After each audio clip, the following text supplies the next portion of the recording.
Halo semuanya, balik lagi sama gue Doni. Jadi di video kali ini gue mau sharing pengalaman rugi. Jadi setelah kemarin gue sharing, gue bisa dapat untung kurang lebih 30 juta dalam sebulan ya kurang lebih. Sekarang di video kali ini gue mau sharing gue rugi sekitar hampir 12 jutaan cuma dalam sekitar 7 harian. Jadi tonton terus videonya.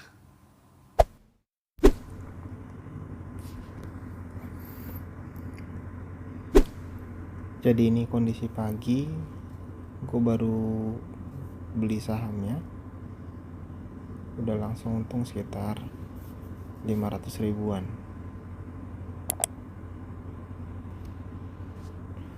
Karena harga-harga sahamnya lagi pada naik.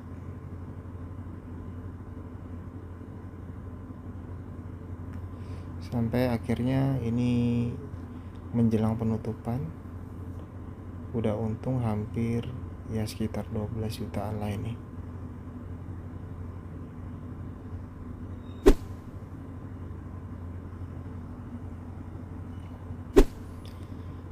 Tapi keesokan harinya harga saham-sahamnya pada turun.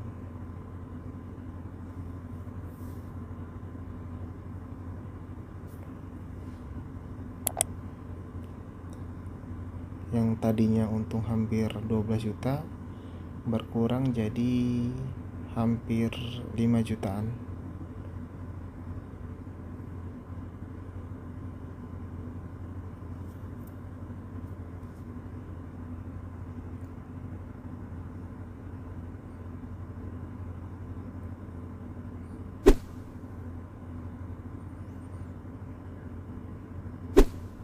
Nah, ini keesokan harinya lagi saham-sahamnya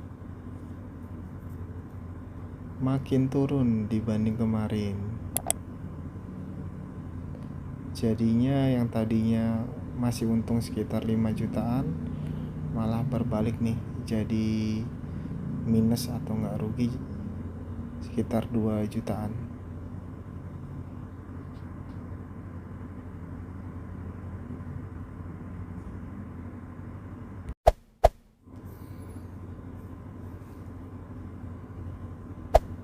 Nah, akhirnya gue putusin buat cut loss. Gue jual saham BRIS yang pertama ini.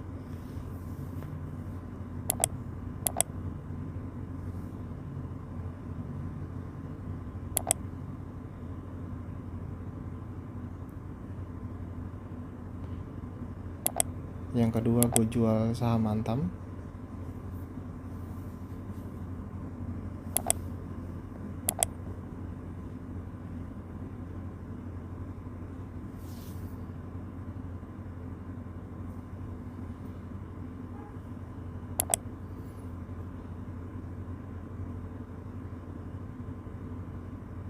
Baru berhasil kejual saham Antam dan BRIS.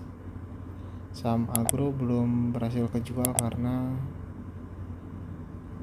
sahamnya ARB dan belum match.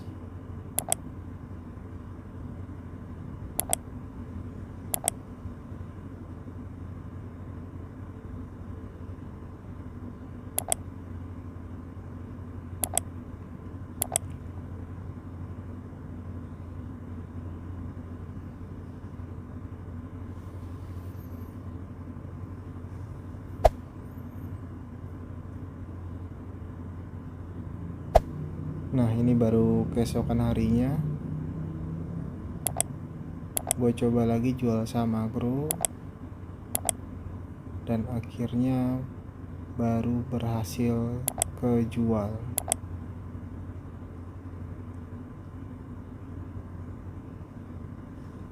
Jadi total kerugian dari ketiga saham ini, Antam, BRIS dan Agro, sekitar 12 jutaan.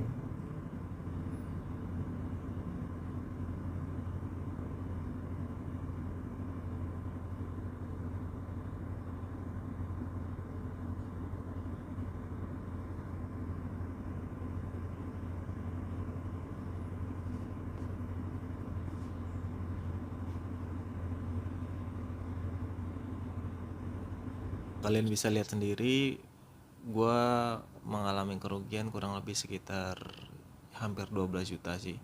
Dan menurut gue ini juga udah cukup besar ya. Dan kenapa bisa rugi? Karena memang saham yang gue beli ini adalah saham Antam bersama Agro yang memang lagi naik turunnya itu drastis banget. Gue sempat dapat untung dari beberapa saham ini, tetapi di kesempatan kali ini memang ditakdirkan buat rugi dulu ya. Jadi yang kemarin sempat untung sekitar 30 jutaan, ini salah satunya rugi sekitar hampir 12 jutaan. Padahal kalau misalnya gue jual di hari pertama itu gue udah dapat untung sekitar ya hampir 12 jutaan juga sih. Selang beberapa hari ya udah akhirnya gue jual sampai rugi sekitar 12 jutaan ini. Kalaupun misalnya kemarin gak gue cut loss, gue bakal rugi lebih dari yang sekarang gue alamin, rugi lebih dari 12 juta. Kadang-kadang memang cut loss diperlukan ya, tapi apakah keputusan kalian buat cut loss atau take profit udah benar ya tergantung kalian ya. Kalian harus punya target sendiri, mau jual atau beli sahamnya di harga berapa. Karena gue yakin kalian pasti punya tujuan sendiri ya buat investasi saham. Di samping kita semua itu pasti pengen untung, tapi ya harus ngeliat lagi resiko yang kita ambil itu udah tepat atau belum. Kita harus tahu setidaknya apa atau enggak saham apa yang kita beli, kira-kira kedepannya bisa menghasilkan profit atau malah ya rugi kayak yang gue alamin sekarang. Tapi ya buat pembelajaran aja, karena kalau misal dihitung-hitung pun untung gue udah lebih banyak sih dibanding rugi yang sekarang gue alamin ini. Buat kalian yang baru mulai ya jangan langsung beli banyak dulu ya, coba dulu aja beli sedikit atau satu lot lah, rasain dulu gimana rasanya kalau misalnya saham yang kalian udah beli itu harganya naik atau turun. Kalau misalnya sekiranya nggak cocok investasi di saham ya nggak apa-apa, karena nggak cuma saham kok investasi yang bisa kalian lakukan. Contoh mungkin misalnya deposito dengan resiko yang lebih minim ya, dan bahkan mungkin nggak ada resikonya, karena kalian cuma nempatin dana di bank kepercayaan kalian, kemudian nanti akan dapat bunga setiap bulan. Kalau dibilang ada resiko sih ya ada sih, kalian harus pilih-pilih bank juga, jangan sampai kalian nempatin dana kalian di bank yang salah. Karena kalau misalnya kalian nempatin di deposito itu pokok kalian itu, uang yang kalian tempatkan itu nggak mungkin berkurang sih, malah nambah dengan adanya bunga deposito. Kalau di saham kalian tempatin, kemungkinan pokoknya berkurang pun bisa. Gue kasih contoh, misal gue beli saham BCA 1 lot di harga 35.000 per lembarnya ya. Jadi uang yang gue keluarkan adalah 3.500.000. Kalau misalnya harganya naik jadi 40.000 per lembar sahamnya, gue jadi untung, uang gue jadi 4 juta. Kalau misalnya gue jual ya udah gue jadi untungnya 500.000. Tapi kalau sebaliknya harga per lembar sahamnya turun jadi 30.000, jadi uang yang gue punya jadi 3 juta rupiah, gue rugi 500.000. Kurang lebih gitu sih gambarannya. Oke, sampai di sini dulu video kali ini, semoga bermanfaat. Jangan lupa like, comment, dan subscribe, dan jangan lupa share ya ke teman-teman kalian kalau kalian suka sama videonya. Dadah.